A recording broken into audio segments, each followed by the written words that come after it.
So the first thing is like this is not science fiction, right? Like you, when you introduce someone to this concept, and they go like, yeah, sounds like some weird theory, may or may not work.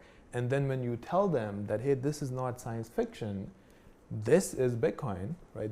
So it started in 2009, like January of 2009 was what they call a Genesis block, like the first, the T, like call it zero or the something. first transaction, is that right? Transactions are in blocks. I got it. Okay. Right? Got it. So like this is not even on the chart. Okay. I discovered it here, 2013. I was supposed to like finish my PhD. I was working on a different thesis.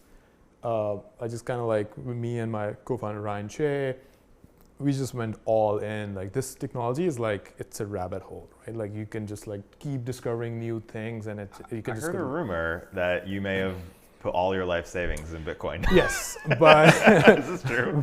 But okay. to be fair, I was just a poor grad student, and it wasn't a lot of savings, but I did convert all of them into Bitcoin. And Lena, she Your was wife, like, yeah. she was like, you're crazy. Like, but the good thing is, like, she did not. She did not put her money into Bitcoin. So I was taking the risk, and you can imagine I was very happy here when this went from, I think when I got in, it was less than $200. I was like in the late 100 range, Okay. and then it went up to $1,200.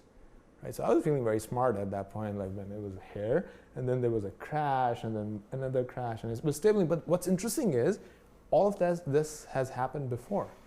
Like this could be a zoom in, like this could be a zoom into this. It does look similar to right? that. Yeah. Like it's like it's the technology. Like think of it this way, that when email was starting, people didn't have email addresses, right?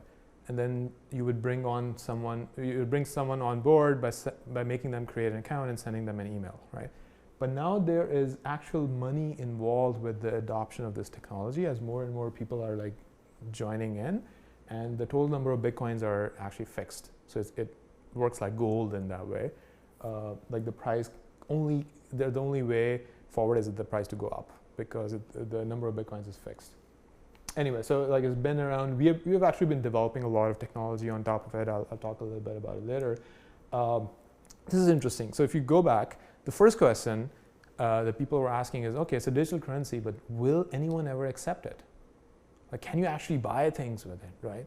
And interestingly, the first known transaction for anyone actually accepting Bitcoin for an actual good or product was a pizza in 2010.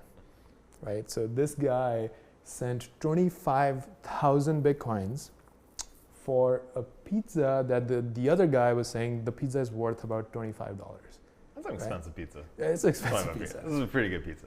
And if he didn't buy that pizza and still had 25,000 Bitcoins, they'll be worth around $1.5 million today. Whoa. So that's was an expensive pizza. Extremely expensive pizza. Was that you? No. Yeah. This happened in 2010. I got in 2013. Oh, like 3 years before. Was that you? Yeah, I would be a sad man sitting somewhere in a corner. And if you look at the Bitcoin industry now, around 1.1 billion US dollars has been invested just by venture capitalists, like VC firms, like people who put money behind Facebook, Amazon, Google. They're all getting into this space.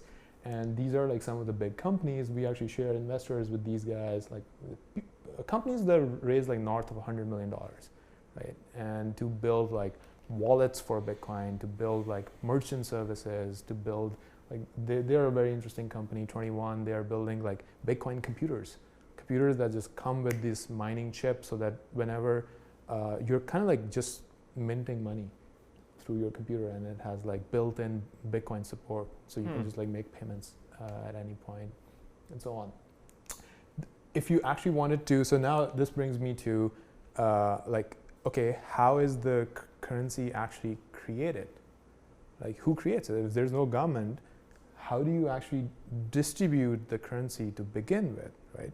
And Bitcoin solved this problem in a very interesting way, that they tied the release of the currency with the same thing, like this thing. So at every block, new currency is being released. So as you go through time, So at every step of time, like imagine someone is like throwing new money into the system. where does it go? So it goes to so now, remember when I said that all these people are solving puzzles, right? So imagine like it's us, and we designed this system that is going to give the person who solves the puzzle a reward. The reward is actually new Bitcoins that are getting introduced into the system, right? So all of us are like solving a puzzle. Who else says, hey, I solved it, right? And I get Bitcoins. So this is how new currency gets introduced into the system. And as this, initially it was just people with their laptops. And then people started getting more sophisticated. They started like building like what they were calling them mining rigs in their basements. Like they would make a lot of noise and like, but they were actually literally minting money. So mining is like using a computer to make money or to solve puzzles. To solve puzzles. Okay. To make money. So you solve puzzles, you make money. Yes. Okay. And then this happened, right? That this is a mining rig. So imagine someone's basement where they are actually like going around trying to do you have friends who are like big video game players and they have like these really sophisticated computers and they would make sure which video card they're using and how much RAM they have? Like take that and multiply that by 100x. These guys would go and optimize like their machine so that their machine is actually more powerful on the network so that they can get more money, right? And then professionals stepped in and they started manufacturing what are called ASICs. They're specialized hardware designed to do only one thing, Bitcoin mining. Whoa. Right. So so imagine a computer that cannot run any other calculation. The only calculation it can run is Bitcoin mining and it's optimized for that. So they reduce the price of that computer, but it's really, really fast on like basically solving the puzzles. Wow. And so those ASICs jumped in and now actually it's not profitable for people like us to connect your computer and actually make money. That's awesome. Yeah, so this is something what I kind of described, that there are 21 million Bitcoins in total. Around 75% have been released already. Of all the Bitcoins that All are the Bitcoin ever possible. going to be released. Going to be released. Who decides that? This is when, so imagine it was 50 Bitcoins per block.